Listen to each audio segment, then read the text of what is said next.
দর্শক, স্বাগত আজ দুপুরে। আপনাদের সঙ্গে আছি আমি নুহাত সাওম। সবাইকে শুভেচ্ছা জানিয়ে শুরু করছি আজ দুপুরের আজকের আয়োজন। আমাদের আয়োজনে আজ থাকছে সংস্কৃতি, এনটিভি অনুষ্ঠান সূচি ও দুপুরের অতিথি। প্রথমে থাকছে সংস্কৃতি। ধানমন্ডি আলিয়াস প্রসেসের লা গ্যালারিতে অনুষ্ঠিত হচ্ছে মাসুদুর রহমানের দ্বিতীয় একক চিত্রকলা প্রদর্শনী জার্নি অব দ্য কসমস। প্রদর্শনী চলবে 14 সেপ্টেম্বর পর্যন্ত। লালমাটিয়ার কলা কেন্দ্রে প্রদর্শিত হচ্ছে অমিতাভ সরকারের মিশ্র মাধ্যমে আঁকা চিত্রকলা প্রদর্শনী অপ্রাসঙ্গিক। প্রতিদিন বিকেল 4টা থেকে রাত 8টা এই সময় প্রদর্শনী চলবে 17 সেপ্টেম্বর পর্যন্ত। ধানমন্ডির বেঙ্গল শিল্পালয়ের কামরুল হাসান প্রদর্শনালয়ে অনুষ্ঠিত হচ্ছে শিল্পী ওয়াকিলুর রহমানের মনন খনন শীর্ষক দৃশ্যশিল্প প্রদর্শনী। প্রতিদিন বিকেল 4টা থেকে রাত 8টা এই সময় প্রদর্শনী চলবে 14 সেপ্টেম্বর পর্যন্ত। এবার এনটিভি অনুষ্ঠান সূচি। এবার জানিয়ে দিচ্ছি এনটিভির আজ রাতের বিশেষ বিশেষ অনুষ্ঠানগুলির সময়সূচি। রাত 8:20 থাকছে ধারাবাহিক নাটক ঘরের শত্রু বিভীষণ। দেশে ভালো ছেলে আছে? কি বলিস, অবশ্যই ভালো ছেলে আছে, তুই শুধু আমাদের উপর ছেড়ে দে। কান্নাকাটি বন্ধ কর, দেখ তোর জন্য আমরা কি করতে পারি। কথা কস না কেন? হ্যাঁ, এই দিক তাকা, আমার দিকে তাকা, আমার দিকে তাকা। তুই কথা কস না কেন? বিয়া করবি আরেকটা? হ্যাঁ, আমারে পছন্দ হয় না, আমার আর এই আরেকটা বিয়া করবি? তো বিয়ের স্বাদ আমি বোঝাইতেছি এবার। রাত 9টায় থাকছে অনুষ্ঠান স্যান্ডালিনা গ্ল্যামার ওয়ার্ল্ড।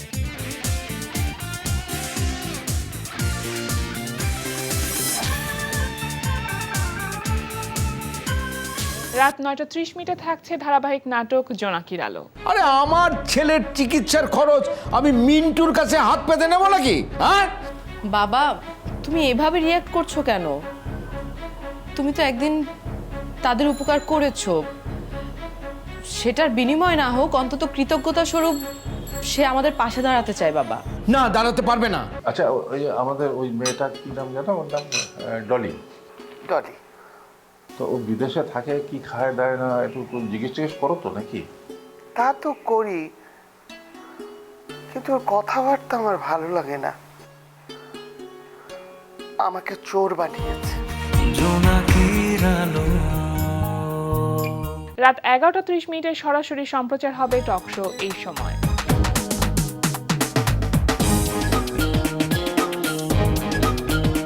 এই ছিল এনটিভি আজ রাতের বিশেষ বিশেষ অনুষ্ঠানগুলির সময়সূচি।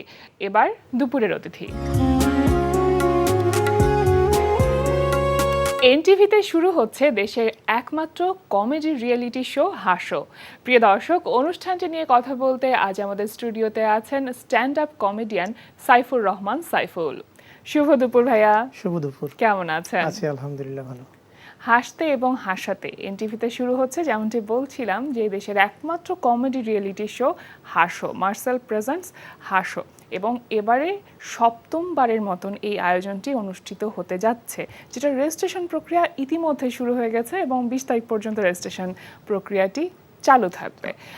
আপনি তো শুরু থেকেই আছেন, প্রথম সিজনে আমরা দেখেছি আপনাকে যে আপনি চ্যাম্পিয়ন হয়েছেন। তো কি মনে করছেন এবারে আসলে কতটুকু আশাব্যঞ্জক দর্শকদের সাড়া আমরা পেতে পারি? আশা করি এবার ভালো হবে, কারণ এবার প্রায় 2 বছর পর শুরু হচ্ছে এটা। হ্যাঁ, মাঝে একটা বিভিন্ন অস্থিরতার কারণে 2 বছর পর এটা শুরু হচ্ছে। আর এটা যেহেতু সপ্তম সিজনের মধ্যে আমার মনে একটু কষ্ট আছে এই কারণে, কারণ আমি ছিলাম প্রথম সিজনের চ্যাম্পিয়ন, তখন পুরস্কার ছিল মাত্র 60,000 টাকা, আর এখন হচ্ছে 5 লক্ষ টাকা। আমার আফসোস লাগে আমি কেন পরের সিজনে আসলাম না। আর এই সিজনগুলির মধ্যে সবচেয়ে ভালো লাগছে আমার গত সিজনটা, মানে সিজন 6। এই কারণ এই প্রথমবার দেখা গেছে ওই সিজনে ছেলেদের চেয়ে মেয়েরা ভালো করছে বেশি। আচ্ছা আচ্ছা। এবং ফাইনালিস্ট 6 জনের মধ্যে 3 জনই ছিল মেয়ে। এবং ওরা পারফর্মার হিসেবে অনেক সময় বলে না যে মেয়েদেরকে একটু খাতির করা হচ্ছে, না, মানে তারা যোগ্যতার কারণে আগে আসছে। এবং ঢাকা অডিশনে দেখা গেছে কি আপনার সবচেয়ে ভালো করছে মেয়েরা। আচ্ছা। আর রেজিস্ট্রেশনের কথা যেহেতু বলেন, একটা ইনফরমেশন আমি দিয়ে রাখি, যেহেতু রেজিস্ট্রেশন শুরু হয়ে গেছে, অনলাইনে রেজিস্ট্রেশন করতেছে। অনেকে আবার আমাকে পার্সোনালি নক দেয়, ফেসবুকে নক দিয়ে বলছে, ভাই আমি তো রেজিস্ট্রেশন করলাম, কিন্তু এটা আসলে কি রেজিস্ট্রেশন হয়েছে কিনা আমি বুঝবো কীভাবে? তো এটা সবার জন্যই বলা, মানে এই রেজিস্ট্রেশন হওয়ার পরও অডিশনের দিন কিন্তু আরেক দফা রেজিস্ট্রেশন করতে হয় মূল ভেন্যুতে। তাই বলে আবার অনেকে আবার যেন এটা আবার বন্ধ করে না দেয়, এটা দিলে উপকারটা হয় কি আমরা একটু আইডিয়া করতে পারি কোন ভেন্যুতে কি পরিমাণ মানে পার্টিসিপেন্ট থাকবে। যেমন দেখা যাচ্ছে কি আমাদের এই গত 6 সিজনের মধ্যে সবচেয়ে বেশি পার্টিসিপেন্ট ছিল সিজন 2-তে। আচ্ছা, ওটাতে আমরা ঢাকাতে 3 দিন অডিশন নিয়েছিলাম, নেওয়ার কথা ছিল 1 দিন, জি, কিন্তু প্রতিযোগী এত বেশি ছিল আমরা ঢাকাতে 3 দিন অডিশন নিয়েছিলাম, আর সিজন 3-তে নিয়েছিলাম 2 দিন। তো এটাই এই কারণে জরুরি, রেজিস্ট্রেশনটা করলে হয় কি আমরাও আইডিয়া করতে পারি, যদি পার্টিসিপেন্ট বেশি হয়ে যায় হয়তো date আনুমানিক অনেক সময়- কতজন অংশগ্রহণকারী পেতে পারি? হ্যাঁ এই হ্যাঁ ব্যাপারে, এটা হ্যাঁ। কর্তৃপক্ষটা একটা আইডিয়া ধারণা ওইভাবে থাকে। আয়োজন করতে পারে আর কি। আচ্ছা, যারা রেজিস্ট্রেশন করছে খুব স্বাভাবিকভাবেই তারা আগের সিজনগুলো দেখেছে এবং সেই অনুযায়ী নিজেকে প্রস্তুত করছে। আপনার কাছে যদি জানতে চাই তারা নিজেদেরকে প্রস্তুত করার জন্য আসলে কি কি করতে পারে বা কোন কোন ক্রাইটেরিয়ার ভিত্তিতে আপনারা তাদেরকে আসলে নির্বাচন করবেন? এই যেটা বললেন যে যারা প্রতিযোগী অংশ নিতে চায় আগের সিজনগুলো দেখছে, এটা একটা ভুলই করে অনেকে, আবার ওরা আগের সিজনগুলি দেখে আবার আগের যোগগুলি বলতে চায় অডিশনে। তো যোগ তো আর গান না, গান কিন্তু এক গান আপনি 10 বার শুনতে পারবেন, হ্যাঁ। কিন্তু এক যোগ যদি আপনাকে সেকেন্ড টাইম বলে আপনি আর মজা পাবেন না। তো এখন ফেসবুকে আমাকে অনেকে নক করে ভাই, আমি চেষ্টা করি অন্তত তাদেরই কিছুটা ধারণা দেওয়ার জন্য। তো সবাইকে বলবো যারা অডিশন দিবা তারা অবশ্যই মানে আমাদের হাঁস হোক বা পার্শ্ববর্তী দেশের রিয়েলিটি শো বলা যোগ টিভিতে অনেহার হয়েছে, এই ধরনের যোগ যেন না বলে, নতুন যোগ, আচ্ছা। সমসাময়িক বিষয় নিয়ে যোগ পাবলিক পছন্দ করে। এবং অডিশন যারা দিবে তাদের জন্য একদম খুব গুরুত্বপূর্ণ জিনিস, অডিশন যখন দিতে ঢুকবে মাথায় রাখতে হবে আমার সবচেয়ে ভালো জিনিসটা দিয়ে আমি আগে শুরু করব। জি, যদি তার কাছে 5টা যোগ থাকে সবচেয়ে বেস্ট যোগটা দিয়ে আমি শুরু করব। জি, এমনও হতে পারে জাস্ট হয়তো তার একটা যোগই শুনতে পারে। এই জন্য অনেকে প্রস্তুতি নিয়ে আসে, আমি ভালোটা সবার পরে বলবো, দেখা যায় একটার পরে আর পুরো বাইরে করে দিছে। নার্ভাসনেস, হ্যাঁ নার্ভাসনেস কাজ করে, হ্যাঁ সেই জন্য ভালো যেটা মাথায় রাখতে হবে হয়তো আমি একটা কি 2টা বলার সুযোগ পাবো, এটা একটা জিনিস হতে পারে।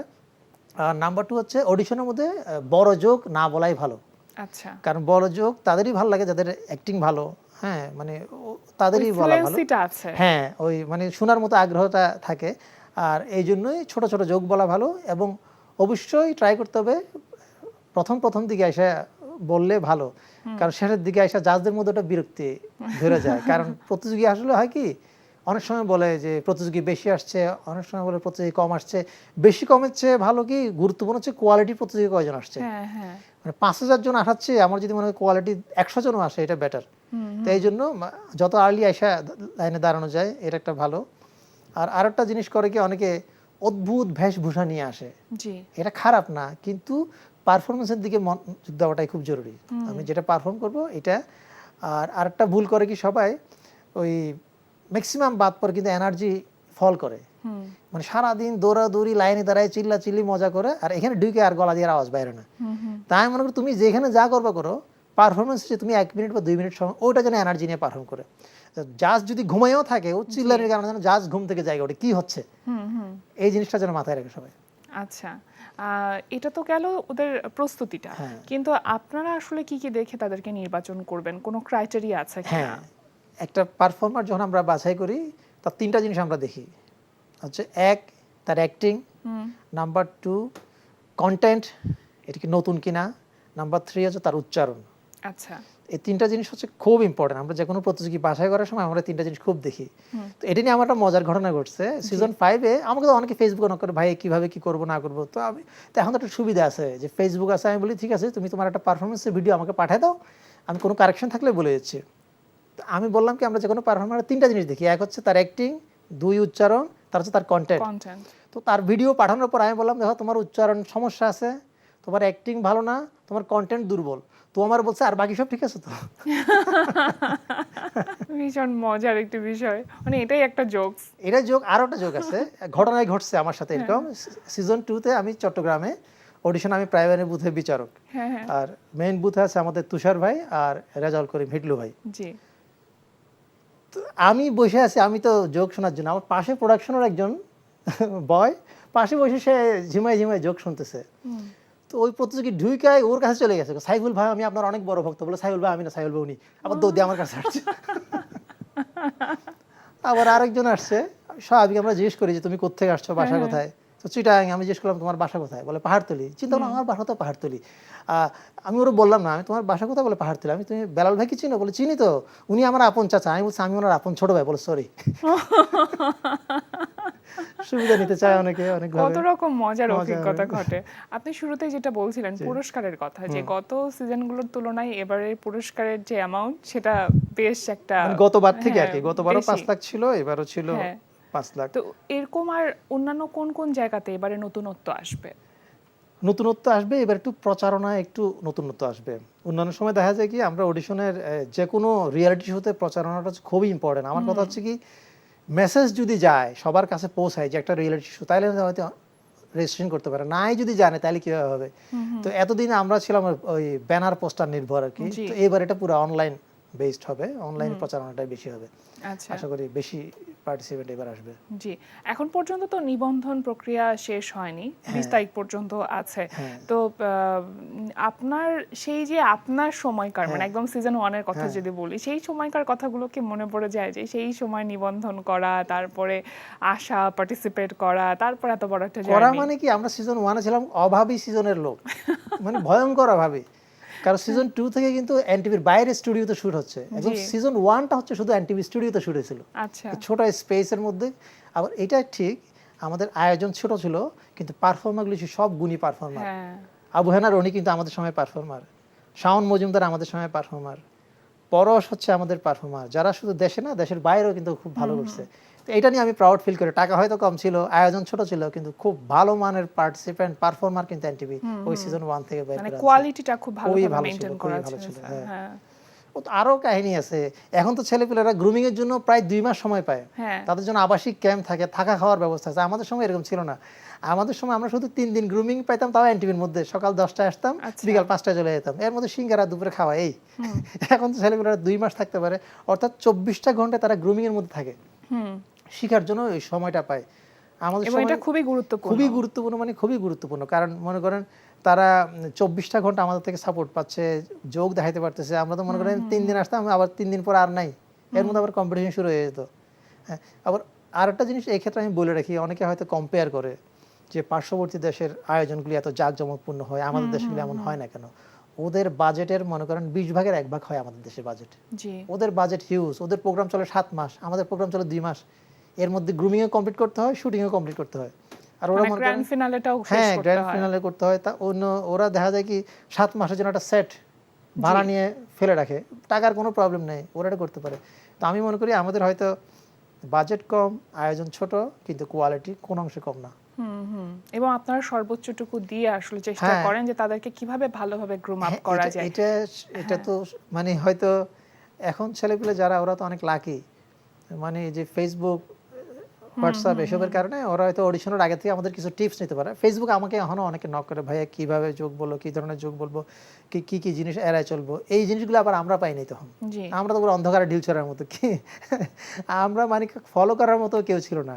মানে এখন তো ছেলেপিলেদের বলতে পারি, তোমরা এই পারফর্মার ভিডিওটা দেখো, ও কিভাবে আবার যোগ আপনাদের বলে। ক্ষেত্রে সুবিধাও বেশি ছিল, কিন্তু যেরকম এখন অনেক জোকস কিন্তু পুরাতন হয়ে যাচ্ছে, হ্যাঁ, এটা একটা আপনাদের ভালো কথা সময় বলছেন। কিন্তু অনেক জোকস নতুন ছিল। হ্যাঁ হ্যাঁ, এখন কিন্তু বিশেষ করে আমার এটা বদভ্যাসটা আছে, আমি যেহেতু অডিশন রাউন্ডে থাকি, অডিশন রাউন্ডে দেখা যায় কি আমি আবার ওই যে আমাকে আমাকে আমাদের এই হাঁস প্রোগ্রামের 2 ডিরেক্টর মোস্তফা ভাই, জাহাঙ্গীর ভাই আমাকে নামছে ডিকশনারি। কারণ আমি যে কোনো যোগ বলার সাথে সাথে ধরে গেলে এটা নতুন না পুরানো, সাথে সাথে বলে দিয়েছে বলে আমরা এখানে একটা ডিকশনারি বসায় রাখছি। এটা ঠিক যে এখন ছেলেপিলেরা ওরাও তো আর বুঝে না যে কোন থেকে নতুন যোগ পাবে, কোথা থেকে পুরা। তো এটা যারা, এটা ম্যাক্সিমাম ছেলেপিলেদের হচ্ছে কিন্তু, জি, হ্যাঁ, ওরা জানে না যে নতুন যোগ কোথা থেকে পাবে। আচ্ছা, আপনার কাছে একটু জানতে চাই যে আপনি যে নিজে নিজে একটা প্র্যাকটিস করা, এই প্র্যাকটিসটা আপনি কিভাবে করেছেন? এটা হয় কি, আসলে কি আমার স্পিরিট থাকতে হবে যে আমি এটা করব, আমি এটা হব। হ্যাঁ, যেমন আমি সিজন 1-এ আসার আগে আমাকে জিজ্ঞেস করেছিল মানে তোমার টার্গেট কি, আমি এখানে চ্যাম্পিয়ন হতে আসছি, হ্যাঁ, হ্যাঁ, প্রস্তুতি কেমন, এটা আমি বলেছেন পুরো আপনি। প্রস্তুতি নিয়েই আসছি এখানে। তো ওই জেদটা নিজের মধ্যে থাকতে হবে যে আমি না, ওই যে আমরা ছোটবেলা থেকে আসছি অংশগ্রহণই বড় কথা, এইটা না, এরকম বলে আমার মনে হয় আসাই দরকার না। টার্গেট থাকতে হবে টার্গেট একটা। থাকতে হবে, আমি চ্যাম্পিয়ন হবো, হইতে না পারলে হয়তো আমি রানার্স আপ হইতে পারবো, বা টপ 10 এর মধ্যে থাকতে পারবো। এটার জন্য হচ্ছে কি এখন অনেক ইজি, অনলাইনে কিন্তু প্রচুর ভালো ভালো যোগ পাওয়া যায়। আমাদের সময় আমরা কিন্তু তখন বই নির্ভর ছিলাম বা নিজে বানাইতাম, জি, এখন কিন্তু অনলাইনে লক্ষ লক্ষ যোগ আছে এবং সমসাময়িক বিষয় নিয়ে যোগ আছে। হ্যাঁ, সমসাময়িক বিষয় নিয়ে খুব ভালো ভালো যোগ। ছেলেগুলোরা হয় কি রেডিমেড পাইতে চায়, বই কিনলাম, কোনো বই থেকে জোকস বোঝা- বলার আগে কি এমন হয় যে আপনার রিহার্সালটা আপনি আয়নার সামনে দাঁড়িয়ে করেন, এরকম কোনো কিছু? আয়নার সামনে না, শুধু আমি, আমার মনে আছে আমি যখন সিজন 1 আমার পরের দিন ফাইনাল, হ্যাঁ। আমি সেমিফাইনাল করে আমি এনটিভি থেকে যাচ্ছি, আমার বাসের মধ্যে বসে প্র্যাকটিস করছি, আমি খুব সিরিয়াস, আচ্ছা। মানে এতদিন আমি যা করছি পরের দিন আমি ফাইনাল, আমাকে ভালো করতেই হবে, আমি আমার মতো বাসের মধ্যে প্র্যাকটিস করছি রাতের বেলা, আচ্ছা। কি একটু পর দিয়ে আমার পাশে যাত্রী তাকায় আছে আমার দিকে, আমি কি করতেছি এসব? মানে এই স্পিরিট থাকতে হবে যে আমার ভালো করতেই হবে। হ্যাঁ, সেটাই, এই স্পিডটা থাকলে আসলে ওই টার্গেট অ্যাচিভ করাটা খুব সহজ হয়ে যায়। আচ্ছা, এই যে 2 মাসের একটা গ্রুমিং সেশন থাকবে, এই 2 মাসটা আসলে তাদেরকে আপনারা কিভাবে প্রস্তুত করবেন ফাইনালের জন্য? হয় কি, আমরা এই যারা মনে করেন অডিশন হয়ে যাওয়ার পরে একটা গ্যাপ থাকে, অডিশন আর ক্যাম্পে আসার মাঝে একটা গ্যাপ থাকে, তো এর মধ্যে ওদেরকে আমরা 300 করে যোগ পাঠাতে বলি। তো 300 করে যোগ পাঠাতে ওদের খবর হয়ে যায়, মানে এত যোগ কিভাবে পাঠাবো, আবার ওই 300 যোগ পাঠানোর পর দেখা যায় কখনো যোগ টিকে 7টা কি 5টা, সব পুরনো। তখন আবার ওই 2টা মাস কিন্তু আমরা ওদেরও কাজে লাগাই, মানে পরিশ্রম করতে গেলে ওদের দেখাই দিই কোন কোন জায়গা থেকে তোমরা যোগ পাইতে পারো, ওরাও যোগ খোঁজে, আমরাও আবার যাচাই বাছাই করি ভালো যোগ, ওদের আবার অ্যাক্টিংটা রেডি করে দিই। ম্যাক্সিমাম তো হয়তো প্রথমবারের মতো তারা টিভি লাইনে আসে, ক্যামেরার সামনে কিভাবে কথা বলবে, হ্যাঁ ক্যামেরার সামনে কিভাবে কথা বলবে, ক্যামেরার লুক কিভাবে হবে, কনফিডেন্স পাবলিকের সামনে, জাজদের সামনে, এতগুলি ক্যামেরার সামনে কিভাবে কথা বলবে, এই জিনিসগুলি আমরা তৈরি করে দিই। মোটামুটি হয় কি, এটা আমাদের উপর যেটা লোড যায়, অনেক লোড যায়, যেটা বললাম সময় কম, মানে ক্যাম্পে ওঠার দেখা যায় কি 7 দিনের মধ্যেই আমাদের আবার শুটিং শুরু করতে হয়, এই কারণে কারণ 36টা মানুষকে কিন্তু পালতে হয় ক্যাম্পে, এনটিভি খরচা দিয়ে রাখে কিন্তু ওদেরকে, তো এদেরকে বাদ না দেওয়া পর্যন্ত খরচ কিন্তু টানতে হয়। তো এই সময়টা আমরা চেষ্টা করি, আমরাও চাই ভালো যারা যোগ্যতা সম্পন্ন এরা আগায় যাক। হ্যাঁ, এই মোটামুটি পুরো সময়টাই, অনেকে হয়তো মনে করে আমরা যেরকম এখন খাই ঘুমাই রাত 12টায়, ও ক্যাম্পে কিন্তু এমন হয় না, কিন্তু ক্যাম্পে কিন্তু আমাদের ঘুমাইতে ঘুমাইতে রাত 4টা 5টা বাজে যায়, আবার সকাল শুটিং থাকে, আবার 7টায় উঠতে হয়, আবার স্টুডিওতে আসতে হয়, এদের শুটিং শেষ করে রাত 10টায় ক্যাম্পে যায়, পরের দিন হয়তো একদিন গ্যাপ থাকে, কিন্তু আমাদের আবার ওই পুরোটা সময় মোটামুটি ব্যস্ততার মধ্যেই কাটে। আসলেই তাই, মানুষ ভিতরের এবং সময়টা আমরাও দেখে না। ভীষণ রকম ভাবে আশাবাদী যে এবারে যারা আসবে তারা মানে আপনাদের মতন একটা উজ্জ্বল একটা জায়গাতে পৌঁছে যেতে পারবে হ্যাঁ, নিঃসন্দেহে। আমরাও চাই ভালো ভালো ছেলে মেয়েরা আসুক। এটা খুব ভালো জিনিস কি, একটা সময় যেটা আমাদের সিজনে মেয়ে ছিল মাত্র 2 জন, তার মধ্যে ছিল একজন মহিলা, মানে আরেকজনের মা। হ্যাঁ, মানে আমরাও চাই না ছেলে পিলের প্রতিযোগিতা থাক না, একটু সুন্দরী মেয়েটাই থাকলে একটু আড্ডা মারা যায়, গল্প স্বল্প করা যায়। এখন আমরা পাইছিলাম মনে করেন সিজন 1-এ আরেকজনের মা, তার সাথে কি আড্ডা মারবো, আর স্বামী নিয়ে আসতো এখানে। তো পরের সিজনগুলি দেখা যায় কলেজ ভার্সিটির মেয়েরা, খুব শিক্ষিত মেয়েরা আসতেছে, এডুকেটেড মেয়েরা আসতেছে, এটা খুব ভালো। অবশ্যই। এবার একটু আপনার অন্যান্য ব্যস্ততা সম্পর্কে জানি, যে আর এখন কি কাজ করা হচ্ছে, নতুন কি ব্যস্ততা যুক্ত হয়েছে? আমি টিভি ম্যাগাজিনে কাজ করি, আর আমি মেকানিক্যাল ইঞ্জিনিয়ার, ওই লাইনে টুকটাক ব্যবসা বাণিজ্য করি। আর একটা নতুন একটা ব্যবসা শুরু করতে যাচ্ছি, আমি হচ্ছে মাছ নিয়ে আর কি, বিভিন্ন জেলা থেকে মাছ এনে ওটা নিয়ে কাজ করতে যাচ্ছি। আমি ঘুরতে পছন্দ করি। আমি যখন প্রথম এটা জবে ছিলাম, তখন আমার কাজ ছিল সেলস অ্যান্ড সার্ভিস ইঞ্জিনিয়ার, পুরো বাংলাদেশ ঘুরতে পারতাম, আমার এটাই ভালো লাগতো। পুরো বাংলাদেশ আমি প্রায় 43টা জেলা ঘুরছি তখন। হ্যাঁ, মানে কাজগুলি করতাম, বিভিন্ন মানুষের সাথে পরিচয় হইতাম, জানতাম। তখন বুঝলাম যে ছোটবেলায় আমরা যে বই পড়তাম, তোতা পাখির মতো মুখস্থ করতাম, ধান কোন কোন জেলায় জন্মায় মুখস্থ করতাম, কিন্তু আমি যখন ঘুরতেছি পুরো জেলায়, এটা কিন্তু আমার জন্য ইজি হয়ে গেল, আমি জানতে পারছি কোন জেলায় কি জন্মে। তা আমাদের শিক্ষা ব্যবস্থা ইদানিং যে কথা উঠতেছে, শিক্ষা ব্যবস্থা চেঞ্জ করা দরকার, আসলে চেঞ্জ করা দরকার, তোতা পাখির মতো মুখস্থ না করে। এই যে আপনি বলছিলেন যে আপনার তো একজন স্ট্যান্ড আপ কমেডিয়ান, পাশাপাশি অন্যান্য পেশাগতভাবে অন্যান্য জায়গাগুলোও আছে, কিন্তু শুধুমাত্র একজন কৌতুক অভিনেতা বা স্ট্যান্ড আপ কমেডিয়ান হিসেবে, পেশা হিসেবে এই জায়গাটাকে কি নেওয়া যায় কিনা, বা সেই পরিবেশটা তৈরি হয়েছে কিনা? ওই পরিবেশটা আমাদের দেশে এখনো ওইভাবে তৈরি হয় না, বাট আস্তে আস্তে ইমপ্রুভ হচ্ছে। কি দেখা হয় কি, এই লাইনটাকে হয়তো ওইভাবে মূল্যায়ন করা হয় না। আপনি নর্মালি দেখেন রিয়েলিটি শোর ক্ষেত্রে চিন্তা করেন, এটা অবশ্যই আমাদের এনটিভির মাননীয় চেয়ারম্যান স্যারকে বলছিলাম সিজন 3-তে, মানে এনটিভির অন্যান্য রিয়েলিটি শোতে চ্যাম্পিয়ন হলে প্রায় 10 লাখ, এখানে কেন 1 লাখ? তো যাই হোক, আল্লাহ আস্তে আস্তে বাড়তে 5 লাখ আসছে, হয়তো ইনশাআল্লাহ ভবিষ্যতে বাড়বে। তো যেখান থেকে আমরা যখন কোনো স্টেজ শোতে যাই, আমাদের কিন্তু মূল পেমেন্টটা আমরা পাই স্টেজ শোতে, একটা ভালো অ্যামাউন্ট আমরা পাই। তো ওখানে দেখা যায় কি 5 জন সিঙ্গার থাকে, কমেডিয়ান থাকে 1 জন। পেমেন্টের ক্ষেত্রে দেখা যায় কি হয়তো ও পাচ্ছে 70 কি 80 হাজার টাকা, আমি পাচ্ছি হয়তো 20,000 টাকা বা 30,000 টাকা। কিন্তু দেখা যাচ্ছে কি দিন শেষে কিন্তু আমি 5 জনকে ছাড়াই গেলাম আমার পারফরমেন্স দিয়া। হ্যাঁ, কিন্তু ওই হিসেবে মূল্যায়নটা ওইভাবে হয় না, কিন্তু আস্তে আস্তে আগাচ্ছে, জায়গাটা তৈরি হচ্ছে, ভালো লাগে। কিন্তু এখন প্রতি প্রোগ্রামে থাকে কমেডি আইটেমটা থাকে। যেমন আমার মনে আছে, আমি একবার চাপাই পুলিশ লাইনে প্রোগ্রামে গেছিলাম, স্বাভাবিক, অনেক পারফর্মার ছিল, অনেক সিঙ্গার ছিল, অনেক বড় বড় সিঙ্গার ছিল। তো যিনি আয়োজক, যিনি আমাকে নিয়ে গেছেন, উনি বলছেন না, আপনি হচ্ছেন মেইন আকর্ষণ, আমি আপনাকে তুলব মাঝামাঝি সময়ে। আচ্ছা। পারফরমেন্স শেষে দেখা যায় সিঙ্গারও তো মোটামুটি যে পুলিশ সুপারের সাথে সেই খাতির ভাইয়া ছবি টবি তুলছে, আমি বাইরে বাইরে ঘুরতেছি, আমি নিতান্ত ছোট মানুষ, আমি ওইটুকু যাওয়া সাহস হচ্ছে না। তারপরে ওই যিনি আয়োজকে বলছে আপনি কি স্যারের সাথে দেখা করছেন? আমি কি না, আমি দেখা করে করবো, আর আসেন। তারপরে উনি নিয়ে গেল, পরে স্যার উনি কিন্তু ওই যে কমেডি পারফর্ম করছিল, ওই পুলিশ সুপার এসে আমাকে জড়ায় ধরছিল, এক্সিলেন্ট পারফরমেন্স খুবই ভালো ছিল, আমারও ভালো লাগলো। হ্যাঁ, এরকম কত অসংখ্য মেমোরিজ আছে। হ্যাঁ। মানে এমন কোন জায়গা এমন হয়েছে কি যে কোথাও গিয়েছেন আপনি জোকস না বলে চলে আসতে হয়েছে? কোন জায়গা তো মনে ওইটা হয় না, আমি এর আগের একটা ঘটনা বলি। হ্যাঁ, বলেন। মানুষের সামনে যোগ বলি, এখন তো হাজার হাজার মানুষের সামনে যোগ বলি, তখন কিন্তু আমার এটা ভয় লাগতো যে কারোর সামনে যোগ বলতে হবে, কোনো অনুষ্ঠানে যোগ বলতে হবে, মনে হয় 2 দিন আগে থেকে আমার কাঁপা শুরু। আচ্ছা। তো আমি তো যে কলেজ থেকে পাশ করছি, বাংলাদেশ সুইডেন পলিটেকনিক কাপ্তাই, হ্যাঁ। তো ওটার প্রতি বছর ঢাকায় স্টুডেন্টদের পিকনিক হয়। তো প্রতি বছর আমি পিকনিকে যাই, যোগ বলার প্রিপারেশন নিয়ে যায়, সাহস হয় না আর মানুষের সামনে গিয়ে যোগ বলবো। আচ্ছা।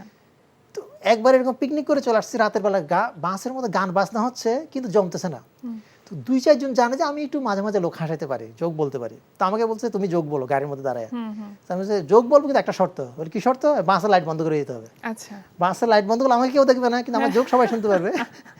বাসের লাইট বন্ধ করে দিচ্ছে, আমি যোগ বলছি, দেখি লোকজন হাসতেছে, সেই মজা পেয়েছে, তো আমার মধ্যে সাহস চলে আসছে যে না, তাইলে দেখি আমি যোগ মানুষ হাসে, মানে আত্মবিশ্বাসটা তৈরি হচ্ছে। 2-4 বার হওয়ার পর আমি বললাম এবার লাইট জ্বালানো, এবার আমি লাইট জ্বালাইয়ে পারফর্ম করি। আচ্ছা। তো এরপরে আমার সাহস আসলো যে না, আমি তাইলে মনে হয় টিভি চ্যানেলে মনে হয় রিয়েলিটি শোতে নাম দিতে পারি। এরপরে আমি নাম দিই এরকম। আচ্ছা। তো তারপর থেকে এই যে একটা বড় জার্নি শুরু হলো, তারপর তো থেমে নেই আসলে এই না, না, জার্নিটা, না। যেখানেই গিয়েছেন জোকস বলতেই হচ্ছে। হ্যাঁ, আমার মনে আছে আমি পাবনা একটা শোতে গেছিলাম, সম্ভবত আরো 5-6 বছর আগে। তখন আরো বাংলাদেশে আরো বড় বড় সিঙ্গারও ছিল। তো আমি যখন স্টেজে উঠতেছি, ওইভাবে হয়তো মানুষ মানে মার্ক করে নাই আর কি। তো আল্লাহর রহমতে পারফর্মটা করছি অন্যভাবে, ডিফারেন্ট ভাবে। তো আমাকে যিনি আয়োজক ছিল উনি বলছে কি, অসম্ভবকে সম্ভব করা অনন্তের কাজ, আজকে আমি এমন একজনকে নিয়ে আসছি যাকে শুধু টপিক বলবো, উনি ওটা নিয়ে যোগ বলবে। আচ্ছা। এটা নিয়ে কেউ কখনো বলে নাই। তো আমি যখন এটা বলতেছি, পাবলিক টপিক বলছে, আমি এটা নিয়ে যোগ বলছি, পাবলিক টপিক বলছে, এটা নিয়ে এইবার দেখি পাবলিকের নামতেই দেয় না, পাবলিক ছবি তুলতেছে, ভিজিটিং কার্ড চাইতেছে। মানে এখন দেখা যাচ্ছে কি আয়োজক আমাকে ওদের থেকে আলাদা করতে পারছে না, আয়োজক টানছে আলাদা করার জন্য, কিন্তু আমি চাচ্ছি না যেন আলাদা হবে, আমি ওদের মাঝেই থাকি। একটু জোকস শুনি। শাশুড়ি ছেলের বউকে বলতেছে, রাতের বেলা চিল্লাচিল্লি একটু কম করো, হ্যাঁ, মানুষজন ঠিক মতো ঘুমাইতে পারে না। তো বউ বলছে আমার খুশি তো কারো সহ্য হয় না। আর একটা জিনিস শেয়ার করি, যেমন আমরা এমন একটা আজব দেশে বাস করি, হয়তো আপনি কাউকে টাকা ধার দিচ্ছেন, জি। টাকাটা ফেরত পাইতে গেলে তাকে আপনি ব্যাখ্যা সহকারে বুঝাইতে হবে ঠিক কি কারণে আপনার টাকা লাগবে। টাকা ফেরত চাচ্ছি হ্যাঁ, আমি। এই আমরা এটা এমন এক দেশে বাস করি, আপনাকে ব্যাখ্যা সহকারে বুঝাইতেই হবে কেন আপনার টাকাটা লাগবে। আবার এটা টিচার ছাত্রকে জিজ্ঞেস করছে, আচ্ছা বলো তো টিকটিকি কেন দেওয়ালে হাঁটে? ছাত্র বলছে এটা যার যার ব্যক্তিগত ব্যাপার। টিকটিকি কখনো এসে আমাদের জিজ্ঞেস করছে আমরা কেন ফ্লোরে হাঁটি। এটা ভালো ছিল, ভীষণ ভালো লাগছিল ভাইয়া কথা বলতে, বরাবরের মতনই। মানে আপনি আপনার যে হাস্যরস সেটা দিয়ে আরো বেশি দিন দিন মানুষকে হাসাতে থাকুন, এটাই প্রত্যাশা থাকবে। আজকে আমাদের আয়োজনে আসবার জন্য, সময় দেওয়ার জন্য আপনাকে অসংখ্য ধন্যবাদ। ইংরেজিতে সবচেয়ে ঠান্ডা অক্ষর কোনটা? ঠান্ডা অক্ষর না, চিন্তা ভাবনা দিয়ে বুঝে আপনি পারবেন। এটা হচ্ছে বি। বি। কিন্তু কেন? কারণ সবসময় এসির মধ্যে থাকে। এসি, ও আচ্ছা আচ্ছা, হ্যাঁ। থ্যাংক ইউ ভাইয়া, ভালো থাকবেন, শুভকামনা। অনেক অনেক ধন্যবাদ ভাইয়া, শুভকামনা রইল। প্রিয় দর্শক, আমরা চলে এসেছি অনুষ্ঠানের শেষ প্রান্তে। অনুষ্ঠান সম্পর্কে আপনার মতামত জানাতে মেইল করুন আজ দুপুরে @ntvbd.com এ।